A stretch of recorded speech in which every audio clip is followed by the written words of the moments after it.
Boa tarde, pessoal. Sejam todos e todas muito bem-vindos a mais uma aula da nossa disciplina de Direito Penal 2. Vocês que são alunos inscritos nessa disciplina no semestre 2019.2. Na tarde de hoje, no final de tarde, início de noite de hoje, nós iremos iniciar o estudo da aplicação da norma penal. Assunto que referencia-se à questão da dosimetria da pena. Muito mais importante do que a mera previsão em abstrato da sanção penal incriminadora, vem a ser a aplicação efetiva da norma penal incriminadora em razão da prática delituosa eventualmente praticada pelo indivíduo. O ius puniendi do Estado, ele nasce a partir do momento em que o indivíduo desvirtua-se daquilo que a norma penal incriminadora definiu como sendo a conduta que se deve seguir à luz do direito penal. O direito penal, ele encarta um rol de condutas por ele criminalizadas, um rol de condutas que são dotadas da tipicidade, portanto, sujeitam os eventuais autores das transgressões à norma penal incriminadora às sanções penais que são previstas pela nossa norma penal. Mas a previsão em abstrato feita ao legislador cabe quando do caso concreto, quando da efetiva prática de uma infração penal pelo agente, a aplicação da norma penal, a aplicação da sanção penal, a aplicação em caráter concreto da retribuição do Estado em face à prática delituosa, eventualmente concorrida pelo agente, eventualmente praticada por aquele que empreendeu o caminho tortuoso da senda pantanosa do crime. O legislador penal, ele se preocupou, em um primeiro momento, em fazer previsões em abstrato, previsões acerca de determinados tipos penais que nada mais são do que previsões feitas pelo legislador acerca de determinadas condutas. Quando da prática efetiva de tais condutas por parte do indivíduo, nasce o ius puniendi do Estado. Após o devido processo legal, após o transcurso do regular processo penal, com a observância de todas as garantias inerentes ao processo penal, sobretudo o devido processo legal, o contraditório e a ampla defesa, nasce para o Estado uma certeza jurídica. Uma certeza jurídica no sentido da culpabilidade do agente. Essa certeza jurídica encartada na sentença penal condenatória transitada em julgado. Mas a sentença penal condenatória, ela não trata apenas da questão da presença ou não da culpabilidade do agente. Ela trata também do quantum da pena. No primeiro momento, chega-se a um juízo de culpabilidade ou de inocência do indivíduo. Em um segundo momento, o hermeneuta, o magistrado que está funcionando como intérprete da norma penal, ele deve sopesar, levando em consideração diversos critérios que foram estabelecidos pelo legislador penal, qual deve ser o tamanho da reprimenda, que dentro do princípio da proporcionalidade da pena, que nós já estudamos, deve ser razoável, deve ser proporcional, deve ser compatível com o nível da lesão provocada pelo agente. E deve também amparar-se em critérios de razoabilidade, em critérios lógicos, em critérios normativos, inclusive, tendo em vista que a dosimetria penal, tendo em vista que a aplicação da norma penal incriminadora, ela segue os passos que foram referidos pelo legislador penal quando da construção do sistema trifásico, que é o sistema que vigora em nosso país acerca da aplicação da norma penal. Basicamente, e esses nossos comentários preliminares são apenas introdutórios, são apenas propedêuticos a um assunto que nós iremos abordar ainda em diversas outras aulas, a começar da aula de hoje. O nosso sistema é trifásico, ele observa 3 momentos distintos, 3 fases diferentes. A grosso modo, sintetizando, lembrando que essa aula é apenas um introito do nosso tema, do tema que nós estamos enfrentando a partir de hoje, que vem a ser justamente a aplicação da norma penal. A primeira fase, ela é caracterizada pela observância das circunstâncias judiciais, previstas lá no artigo 59 do Código Penal. Em um segundo momento, o juiz ou tribunal, o órgão judicante, deverá debruçar-se acerca da presença de eventuais circunstâncias agravantes ou atenuantes que eventualmente se façam presentes no caso concreto, chegando a uma pena intermediária. Nas circunstâncias judiciais chega-se à pena base. Observando-se as agravantes e as atenuantes, chega-se a uma pena intermediária. E por derradeiro, como pena concreta, que deverá enfrentar o condenado, observa-se a presença das chamadas causas de aumento ou diminuição de pena. Todos esses assuntos serão por nós abordados ao longo do enfrentamento que nós estamos iniciando, desse tema tão importante, desse tema como causas de aumento e diminuição de pena, que podem ser gerais ou especiais. Gerais quando estão previstas na parte geral do Código e especiais quando estão previstas nos próprios tipos penais. Certo? Ou não? Não. Agravantes e atenuantes são circunstâncias previstas como tal pelo Código Penal e referem-se a todos os ilícitos, certo? Que podem eventualmente ser agravados ou atenuados, caso ocorram determinadas circunstâncias denominadas de agravantes ou circunstâncias denominadas de atenuantes. Causas de aumento e diminuição de pena, não. Causas de aumento e diminuição de pena são observadas na terceira fase da dosimetria. As circunstâncias agravantes ou atenuantes são observadas na segunda fase. As causas de aumento e diminuição de pena, elas podem estar previstas na parte geral do Código, que são causas gerais de aumento ou causas gerais de diminuição de pena, e podem estar previstas agregadas aos tipos penais, que são denominadas de causas especiais de aumento de pena, ou causas gerais, ou causas especiais de diminuição de pena.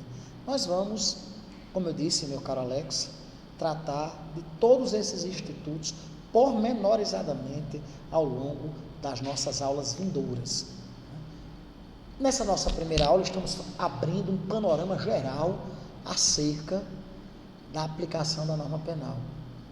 E nos cumpre, primeiramente, empreendermos uma revisão de alguns assuntos que nós contemplamos no semestre passado e que são de extrema importância para o estudo desse tema, aplicação da norma penal. O primeiro desses assuntos, o primeiro desses temas que nos cabe recordar, vem a ser justamente a questão da diferença entre circunstâncias e elementares do crime. Como todos vocês devem se lembrar, para a maioria da doutrina penalista, segundo o seu conceito analítico, o crime ele é visto como a junção de 2 requisitos que são essenciais: a tipicidade e a antijuridicidade. O que é tipicidade? Tipicidade nada mais é do que o enquadramento daquele fato, a previsão legal que foi feita anteriormente pelo legislador. Um fato é típico se ele se enquadrar em sua totalidade naquilo que o legislador anteriormente, pelo princípio da anterioridade da norma penal, que é uma das consequências do princípio da legalidade, aquilo que o legislador tratou de definir como crime, aquilo que a norma penal incriminadora referenciou como sendo um fato típico. Só é fato típico aquele que é dotado de tipicidade. Não é fato típico uma conduta que o legislador não tenha marcado com a nódoa da tipicidade. Mas, além disso, é necessário que haja a antijuridicidade. Não basta que o fato, não basta que a conduta do agente englobe-se naquilo que o legislador penal tratou de denominar como sendo um fato típico. É necessário que também a conduta do agente atraia uma lesão a um determinado bem jurídico, a um determinado bem da vida. Portanto, é necessário que a conduta do agente também seja antijurídica para ser criminosa. Antijurídica e ilícita, que é a mesma coisa, são sinônimos. Antijuridicidade e ilicitude. Existem alguns doutrinadores que eles encartam ainda um terceiro requisito ao conceito analítico do crime, um terceiro elemento essencial ao crime, que vem a ser a culpabilidade, certo? Entretanto, para os adeptos da teoria finalista do crime, a culpabilidade será tão somente o pressuposto para a aplicação da pena. Os adeptos da teoria clássica, eles entendem que o crime é a junção da tipicidade, da antijuridicidade e da culpabilidade. Para os adeptos da teoria finalista, não. A culpabilidade vem a ser apenas o pressuposto para a aplicação da pena em face à sua presença, em face à presença da culpabilidade. Muito bem, mas eu disse a vocês que o primeiro assunto que nós iríamos debater era a diferença entre as circunstâncias e as elementares do crime. Vamos nos recordar do que são elementares do crime. O que são elementares do crime? Além dos elementos que são essenciais a todos os delitos, dos requisitos dos crimes, dentro do conceito analítico do crime, existem alguns elementos específicos que são inerentes a esse ou aquele crime, certo? Que são inerentes às várias formas delitivas preconizadas pela nossa norma penal incriminadora. São denominados de elementos do crime, ou elementares do crime. São elementos específicos que definem esse ou aquele ilícito, certo? Os elementos específicos ou elementares dos crimes são, portanto, os dados característicos de cada fato típico, os dados que compõem a estrutura de cada um dos delitos arrolados pelo nosso legislador penal dentro do rol de condutas tipificadas pela nossa norma penal incriminadora. As elementares, elas integram a forma básica do delito. As elementares servem para definir o crime. Nós temos, dentro das elementares, a própria definição do delito. As elementares são os dados essenciais e específicos de cada um dos delitos. São, daí o nome, elementos específicos ou elementares. São elementares porque sem a presença desses dados característicos, dessas elementares, ou a conduta deixa de ser crime, havendo o fenômeno da atipicidade absoluta, ou a conduta deixa de ser aquele crime e passa a ser outro, dentro do fenômeno da atipicidade relativa. Eu creio que todos vocês estejam se recordando das nossas lições na disciplina Direito Penal 1. Nós trouxemos aqui alguns exemplos de elementares. A expressão alguém no crime de homicídio. O delito de homicídio, contemplado pelo caput do artigo 121 do nosso Código Penal, trata tão somente da conduta de matar alguém. Alguém é um elementar do tipo do artigo 121 caput. Quem é alguém? Alguém, evidentemente, é um ser humano. Matar um animal, ainda que seja uma conduta criminosa, ainda que a lei dos crimes ambientais venha a eventualmente configurar um fato típico, não se coaduna com a previsão legal trazida pelo legislador aqui no artigo 121. Esse alguém diz respeito, evidentemente, a uma pessoa humana. Nós temos como elemento nuclear do tipo, como verbo nuclear, como conduta nuclear descritiva do tipo, o verbo matar. Lembrando que o núcleo do tipo sempre vai ser um verbo, porque, obviamente, o crime sempre será uma conduta, ainda que seja uma conduta omissiva, ainda que consista no abster-se. Mas sempre, para a existência de um crime, deverá haver um núcleo, e eu sempre faço, não sei se vocês se recordam, um paralelo com a estrutura celular, com a estrutura das organelas citoplasmáticas, que nós temos um núcleo no centro da célula e orbitando a célula os elementos que são justamente os dados físico-químicos que compõem a estrutura das células, as organelas citoplasmáticas. Aqui nós temos um núcleo, que será um verbo, e esses dados essenciais e específicos a cada um dos delitos, que são as elementares. Lá, nos crimes de furto e roubo, respectivamente, artigos 155 e 157 do nosso Código Penal, nós temos a expressão coisa alheia móvel. Nós temos como elementares desses dois delitos a expressão coisa, que a gente vai se socorrer lá da teoria geral do direito civil. O que é coisa? Coisa é tudo aquilo que pode ter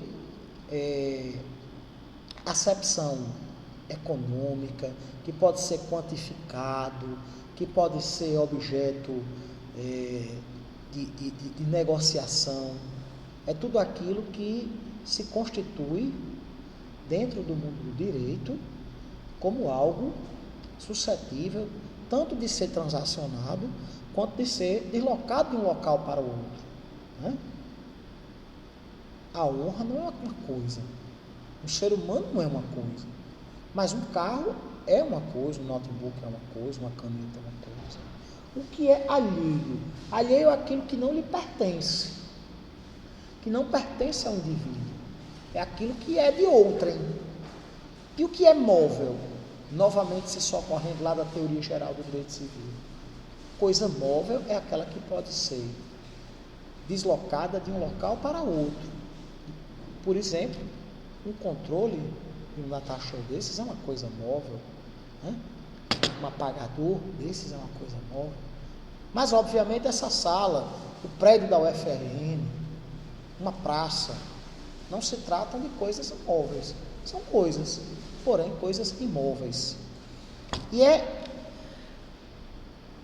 da interpretação desses dados característicos desses dois delitos que a gente chega à conceituação desses tipos. O que diferencia só a título de esclarecimento o crime de furto do crime de roubo é porque no crime de roubo, lá do artigo 157, além da subtração da coisa alheia móvel, há a violência ou grave ameaça, que é o que caracteriza o crime de roubo, diferenciando-o do crime de furto, certo? E aí nós temos outra elementar: uso de violência, grave ameaça ou utilização de outro meio que dificulte ou impossibilite a resistência da vida. Lá do artigo 157, lá do crime de roubo. Portanto, as elementares são os dados inerentes aos tipos penais especificamente considerados, certo? Mas e as circunstâncias? O que são circunstâncias? As circunstâncias são dados que não são intrínsecos aos tipos penais, que eles eventualmente são agregados ao tipo fundamental, certo? No sentido de tornar mais grave, portanto aumentar, tornar a conduta do agente mais grave e, portanto, aumentar a pena, ou tornar a conduta do agente menos grave e, nesse sentido, provocar a diminuição da pena, certo? As circunstâncias, diferentemente das elementares, elas não se encontram dentro do delito. Não são dados específicos intrínsecos aos delitos. Não se tratam de elementos inerentes às infrações penais, mas sim são dados que se agregam, são elementos que orbitam em torno dos tipos penais eventualmente, certo? Que podem ou não encontrar-se ao redor dos delitos, certo? O que diferencia as elementares é porque das circunstâncias é porque as elementares são dados necessários, intrínsecos, inerentes ao próprio tipo penal, ao passo que as circunstâncias são dados que são agregados ao tipo penal, podendo ou não existir, sem que com isso o crime não deixe de ser crime, o crime não seja excluído, continua sendo crime, certo? Apenas a presença de circunstâncias poderá aumentar ou poderá diminuir determinada sanção penal referente a esse ou aquele tipo, certo? Essas circunstâncias são dados que podem ser dotados de natureza objetiva ou subjetiva, certo? Que podem incidir ou não sobre o crime, aumentando ou diminuindo a pena, certo? As circunstâncias, a doutrina penalista nos ensina, elas não incidem sobre a qualidade do crime, certo? Sobre o tipo do crime, sobre o tipo penal, mas sim sobre o aumento ou a diminuição, sobre a quantidade da pena, sobre o quantum da reprimenda, que será aumentada ou diminuída de acordo com a presença dessa ou daquela circunstância, certo? São circunstâncias, e essas circunstâncias, elas podem ser dotadas, nós vamos ver lá na frente, tanto de natureza atenuante quanto agravante, quanto podem ser circunstâncias qualificadoras ou privilegiadoras, ou privilégios simplesmente, que podem ser causas de aumento e diminuição de pena, mas nós vamos falar sobre todas elas, certo? Exemplos de circunstâncias. Lá no tipo penal do homicídio privilegiado, do parágrafo 1º do artigo 121, existe a previsão do motivo de relevante valor social ou moral, certo? Quando do cometimento do crime de homicídio. É uma circunstância que irá diminuir a sanção penal, certo?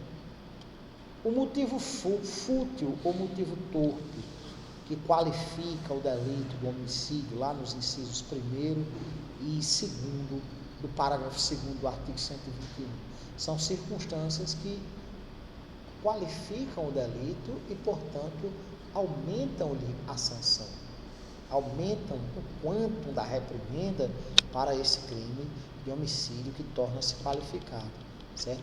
Mas como é que nós podemos distinguir o que é elementar de uma circunstância? O melhor critério para que a gente faça a diferenciação entre elementar e circunstância é o critério da exclusão, certo? Excluindo aquele dado, a conduta continuará sendo criminosa ou continuará sendo aquele tipo penal? E aí a doutrina nos ensina dois princípios diferentes que servem como balizas para se perfazer a distinção entre elementares e circunstâncias, certo? Se, em face àquele fato típico, excluindo-se determinado elemento, o crime, ou desaparece no fenômeno da atipicidade absoluta, ou se transforma em outro delito no fenômeno da atipicidade relativa, nós estaremos diante de um elementar, certo? Portanto, a ausência das figuras elementares, ela pode acarretar dois fenômenos diferentes. Ou a atipicidade absoluta, quando excluindo-se a elementar, o fenômeno deixa de ser crime, certo? E a atipicidade relativa, quando excluindo-se a elementar, o crime deixa de ser aquele crime, mas transforma-se em outra espécie de delito, certo? No crime de prevaricação, um exemplo. O que é prevaricação? É o agente público deixar de cumprir o seu dever de ofício, retardando, deixando de observar a diligência natural que ele deveria ter em razão do seu cargo ou função. O crime de prevaricação é um crime próprio, um crime que exige uma condição especial, que é a condição de servidor público. Se o sujeito não for servidor público, não haverá o crime de prevaricação. E, portanto, operar-se-á, meus caros amigos e amigas, o fenômeno da atipicidade absoluta. A conduta simplesmente deixará de ser criminosa em razão da ausência dessa elementar, que vem a ser justamente a condição de funcionário público do agente. Por outro lado, como exemplo da atipicidade relativa, no crime de peculato, o crime de peculato é outro crime próprio, outro crime contra a administração pública, que consiste, a grosso modo, na apropriação indébita do funcionário público. Muito embora, quando a gente estiver tratando sobre isso, lá no Direito Penal 4, eu vou fazer a diferença para vocês. Mas, em geral, apesar da legislação penal brasileira fazer a previsão de peculato furto, peculato apropriação, em geral, o peculato é a apropriação indébita feita pelo servidor público. Se porventura a condição de funcionário público do autor do crime, a condição de servidor público do agente desaparece, a conduta continua sendo criminosa. Só não é peculato, mas é apropriação indébita, certo? Será o delito da apropriação indébita, que é um crime contra o patrimônio, um crime contra a propriedade. Mas não é o crime contra a administração pública previsto pelo legislador penal sob a rubrica do peculato, certo? Mas há ainda um outro princípio que norteia essa nossa tarefa de diferenciar o que vem a ser elementar e o que vem a ser circunstância. É fundamental que vocês tenham bem assente na mente de vocês a diferença entre circunstâncias elementares, para que a gente possa, de forma bem adequada, referenciar as três fases da dosimetria penal. E como é que se faz efetivamente a aplicação da sanção penal quando da norma penal incriminadora. Por isso, essa nossa revisão acerca desse tópico, acerca desses temas, melhor dizendo, relativos à teoria geral do crime, que são de fundamental importância para nós entendermos a aplicação da pena. Mas vamos lá, eu disse que havia dois princípios, certo?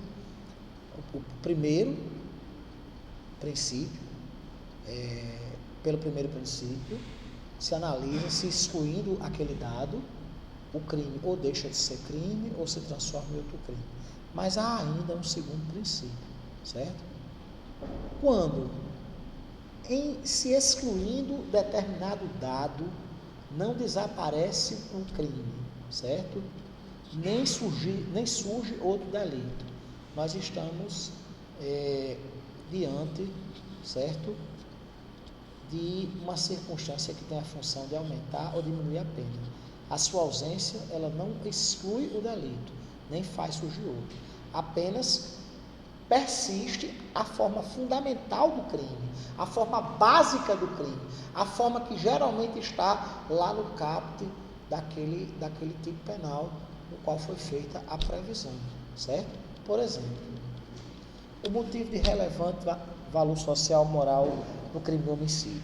Ausente o motivo de relevante valor social moral, o crime não deixa de ser homicídio, certo? Apenas ele não vai ser privilegiado. Mas a forma básica do crime, preconizada pelo caput do artigo 121, permanece intacta, certo? Do mesmo modo, não havendo o motivo fútil, ou então, lá do inciso 2º, o crime ter sido praticado mediante pago ou promessa de recompensa, ou por outro motivo torpe, ausente essa figura, ausente esse dado, o crime permanece sendo crime de homicídio. Só não vai ser qualificado. Mas o nome iuris do tipo penal, a rubrica sob a qual o legislador penal consagrou aquela conduta como sendo criminosa, arrolando-a no rol de condutas tipificadas pela nossa legislação penal, persiste a mesma. Será homicídio, certo? São esses dois critérios, dois princípios que a doutrina pátria nos ensina para perfazermos a diferença entre circunstâncias e elementares, certo? Mas vamos aqui ao estudo da posição das circunstâncias na teoria do crime e na teoria da sanção penal, certo? As circunstâncias, elas se encontram colocadas entre o crime e a pena, certo? No sentido de que elas permitem a gradação da pena, aumentando-a ou diminuindo-a, certo? Portanto, pode-se dizer que as circunstâncias, elas não se encontram nem totalmente na teoria geral da pena, nem totalmente na teoria geral do crime. Elas se encontram como elementos que consistem em verdadeiros dados de ligação, como verdadeiros elementos vinculativos entre a teoria do crime e a teoria da pena, proporcionando a melhor individualização da reprimenda, proporcionando uma melhor individualização da pena, satisfazendo assim um dos princípios norteadores da aplicação da pena, que é justamente o princípio constitucional da proporcionalidade da pena, um princípio que, além de ter importância fundamental para a teoria geral da pena, é um princípio de índole essencialmente constitucional, meus amigos e minhas amigas. Mas e as circunstâncias, como é que elas são classificadas? No tocante à aplicação da sanção penal, as circunstâncias, elas podem ser legais e judiciais. As circunstâncias legais são aquelas que se encontram na lei, que se encontram no Código Penal ou na legislação penal específica inerente a cada tipo penal, porque vocês sabem que não é só o Código Penal que trata de matéria penal. Existem diversos outros, inúmeros outros diplomas legais que tratam crimes, que trazem outros delitos, como, por exemplo, a Lei 11.343, que é a Lei de Tóxicos, a Lei 8.072, que arrola os crimes hediondos, né? E tantos outros diplomas legais que trazem figuras típicas, que funcionam como normas penais incriminadoras. Muito bem, mas no tocante às circunstâncias legais, as circunstâncias que se encontram previstas no Código Penal e na legislação penal extravagante, na lei penal especial, nós temos como circunstâncias legais as qualificadoras. O que são qualificadoras? são circunstâncias que, acrescidas à figura básica do crime, sempre o qualificam, tornando-o mais grave e, portanto, atraindo uma reprimenda mais enérgica por parte do Estado, atraindo uma sanção penal incriminadora mais rigorosa, certo? Além disso, nós temos, em segundo lugar, também como circunstâncias, as chamadas atenuantes e agravantes, que elas são dotadas de caráter genérico. Elas estão previstas lá no Código, na parte geral do Código, e direcionam-se a todos os ilícitos. E nós temos as causas de diminuição e aumento de pena, certo? No tocante a essas circunstâncias legais, como eu disse a vocês, elas podem ser genéricas ou gerais, quando elas estão na parte geral do código, certo? E aí nós temos as agravantes e as atenuantes. Agravante e atenuante sempre vai estar na parte geral, certo?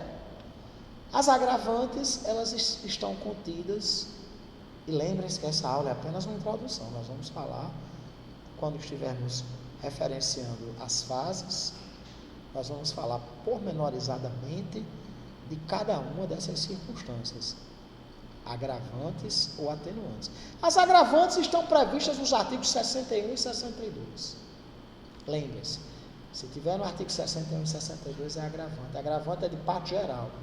Agravante não é causa especial de aumento de pena que pode estar agregada a algum tipo penal, nem qualificadora.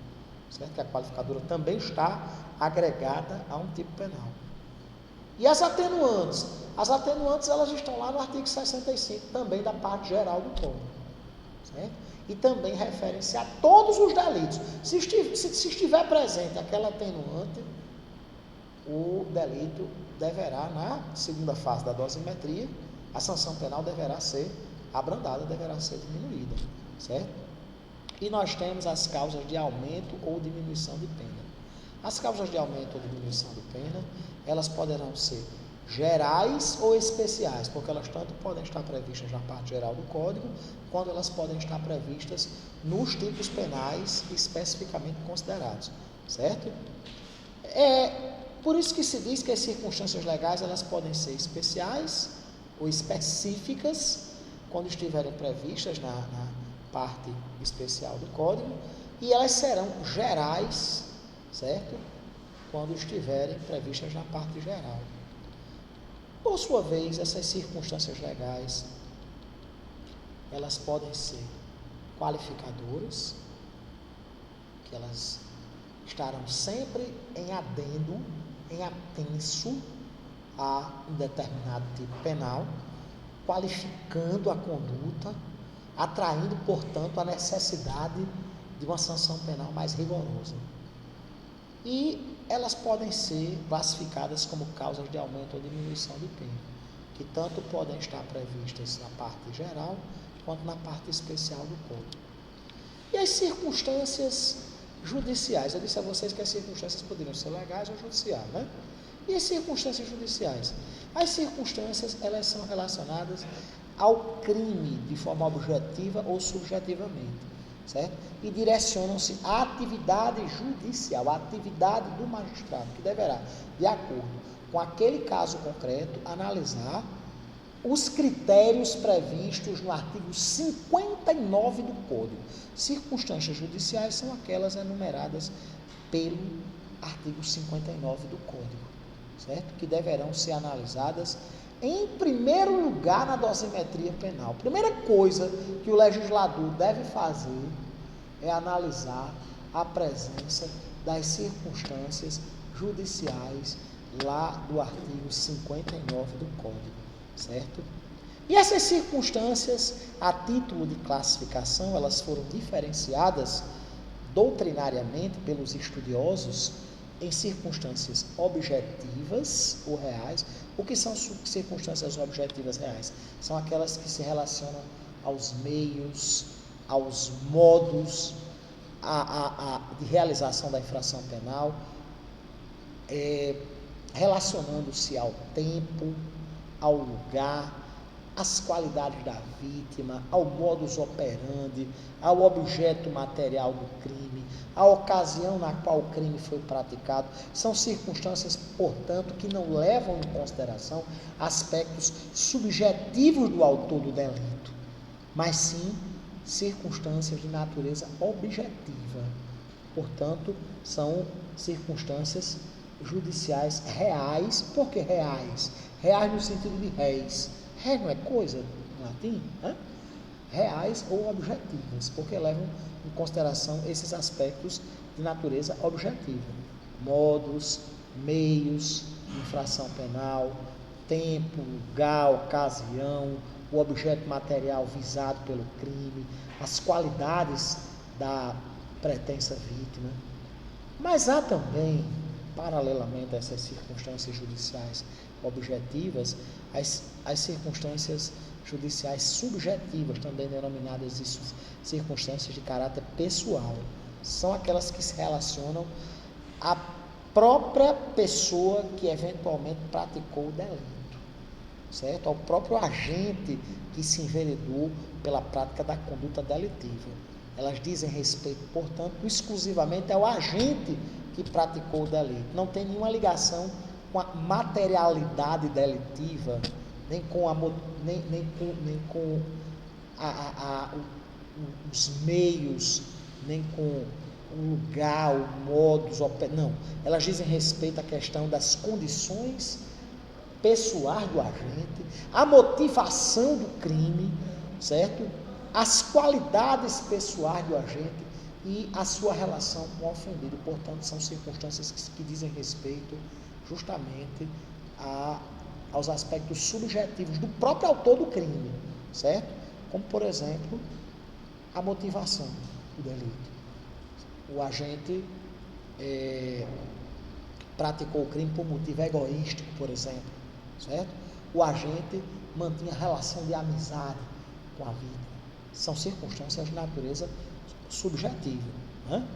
Essas circunstâncias, no tocante à cronologia, no tocante ao tempo, elas podem ser antecedentes, quando elas antecedem o crime. Não sei se alguém lembra aqui da embriaguez pré-ordenada, aquela situação que o sujeito bebe para criar coragem para praticar o crime. E essa circunstância ela é prevista como sendo uma agravante genérica, lá do artigo 61, inciso 2º, a linha L. A circunstância do sujeito embriagar-se para praticar um crime, no sentido da embriaguez pré-ordenada, trata-se de uma circunstância que antecede a prática criminosa. Portanto, é uma circunstância antecedente. Como? Também, né? Quando se fala em embriaguez, é o álcool ou substância de efeito análogo, né? Ou substância de efeito análogo. Como? A reincidência é uma circunstância agravante, né? A reincidência sempre será uma circunstância agravante. É uma das agravantes previstas pela nossa legislação penal. A reincidência, além de se tratar de uma circunstância agravante, que deverá ser sopesada negativamente, em desfavor do acusado, na segunda fase da dosimetria penal, ela atrai toda uma série de deméritos, como, por exemplo, no tocante à questão do regime inicial de pena, que sempre será o fechado, como também no tocante à progressão de regime, que ordinariamente ela se dá com o cumprimento de 1/6 da pena, se o réu for primário, né? Haverá o aumento para 2/5 se ele for reincidente, né? A questão da obtenção da liberdade,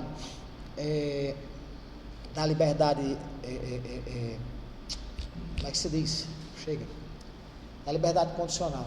A liberdade condicional ela é alcançada com 1/3 da pena se o réu for primário e com 2/3 se for reincidente. Tem uma série de deméritos, uma série de efeitos perniciosos ao condenado, né? Ao condenado, quando há a presença da reincidência. Vamos lá. Circunstância concomitante, a crueldade. o agente incorrer de forma desnecessariamente violenta, provocando um sofrimento atroz e desnecessário à vítima. A figura da linha D do inciso 2º do artigo 61 do Código trata dessa circunstância. E a crueldade é concomitante. Por que é concomitante? Porque é na mesma ocasião da prática delituosa, né? E tem algumas circunstâncias que elas são supervenientes, como, por exemplo, a atenuante da reparação do dano. O indivíduo reparar o dano após a consumação não afasta ali a culpabilidade, nem extingue a punibilidade do agente. Entretanto, existe uma figura prevista na última parte da linha B do inciso 2º do artigo 65, que diz que se o agente procurar reparar o dano, isso servirá como atenuante, servindo-lhe na segunda fase da dosimetria da pena para diminuir a sanção penal, certo? O que diz o artigo 59 sobre essas circunstâncias judiciais? Lembrando sempre da diferença, circunstâncias judiciais e legais, né? Código Penal Brasileiro, artigo 59. O juiz, atendendo a culpabilidade, vamos lá, culpabilidade, antecedentes, conduta social, personalidade do agente, motivos, as circunstâncias e consequências do crime, 7, bem como comportamento da vítima, 8, estabelecerá, conforme seja necessário e suficiente para a reprovação e prevenção do crime. Inciso 1º, as penas aplicáveis dentro das cominadas. Inciso 2º, a quantidade de pena aplicável dentro dos limites previstos. Inciso 3º, o regime inicial de cumprimento da pena privativa de liberdade. Inciso 4º, a substituição da pena privativa da liberdade aplicada por outra espécie de pena, restritiva de direitos, né? Se cabível. As circunstâncias judiciais, elas servem como primeira baliza para que o magistrado, para que o juízo estabeleça o quantum da pena, certo? E tratam-se, portanto, de uma das normas mais importantes de estudo de todo o direito penal. Elas são o primeiro critério. É uma pena que essa aula tenha tão pouca gente. É que é uma aula tão importante. Porque é a aula que nós estamos introduzindo um dos temas mais essenciais de todo o direito penal, que é a questão da aplicação da pena. Eu não sei por quê, porque não vem o professor, aí não vem a turma. Eu até entendo a dificuldade de quem vem de fora, mas não é justificativo. Hoje é aniversário da minha filha e eu estou aqui dando aula, né? Podia estar com ela, minha filha que está completando 2 anos. Não vejo como excusa para deixar de vir à aula o fato de que o outro professor da noite não vai poder vir, né? Não vejo. Da mesma forma que se eu não pudesse vir, não era excusa para não ir para a aula do outro professor, né? Mas enfim, eu espero que o pessoal que perdeu essa aula possa acompanhar. Eu estou gravando e vou postá-la, e que possa também ter acesso ao roteiro que nós vamos postar juntamente com os demais roteiros no Siga Rápido. Muito bem, essas circunstâncias judiciais, elas são o primeiro critério que que o magistrado utiliza para fixar a pena, entendeu? São o primeiro norte orientador no tocante a maior ou menor culpabilidade do agente. Essas circunstâncias judiciais, elas são assim denominadas porque o legislador deixou ao talante do magistrado, ao critério discricionário do juiz ou tribunal, a maneira como irá se sopesar. Não existe uma fórmula, certo? Não existe no tocante às circunstâncias judiciais, um critério. A presença de tal circunstância aumentará em tal fração. Não, mas o magistrado deverá, para aplicar a pena base, certo? Utilizar-se dos critérios informativos que foram estabelecidos pelo legislador penal, no caput do artigo 59 do nosso Estatuto Repressivo, certo? Qual é o pressuposto maior, certo, para a aplicação da pena? É a culpabilidade do agente.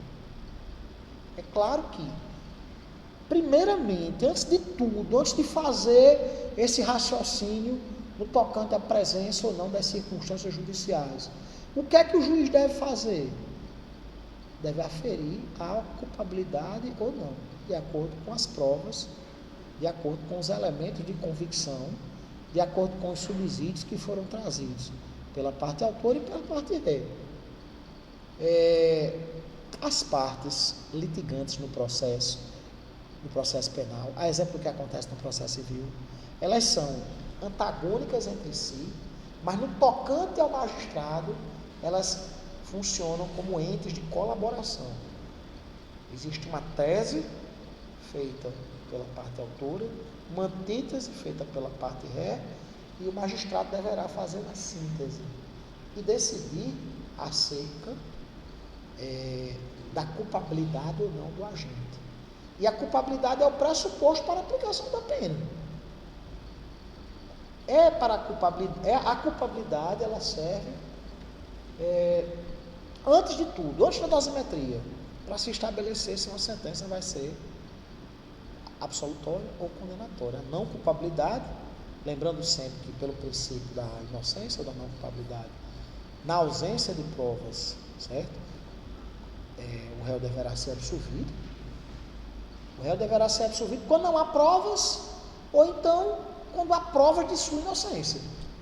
Se não houver prova nem da inocência nem da culpabilidade, pelo princípio da inocência deve-se ponderar pela absolução.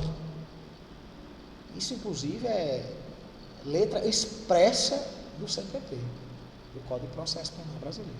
Certo? Muito bem. Após se aferir a culpabilidade do agente, deve-se levar em consideração para se estabelecer a quantidade da pena, certo?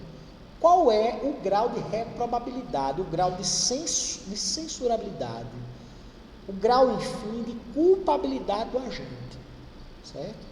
O grau de periculosidade que o agente tem para a sociedade.